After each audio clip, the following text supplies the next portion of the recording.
వేట కొడవళ్ల నుంచి గొడ్డలికి మారడం వాళ్ళ విధానం.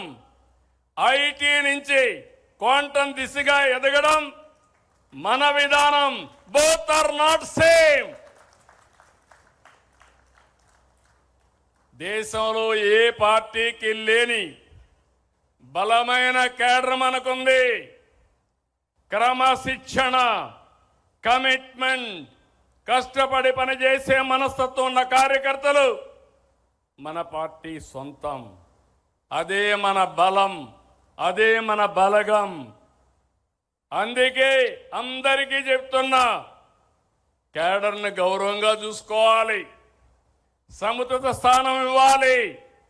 ఏ స్థాయి నాయకుడైనా party first, cadre cadre cadre. ఎవరు ఇగ్నోర్ చేసినా వాళ్ళని ఉపేక్షించేది లేదని మరొక్కసారి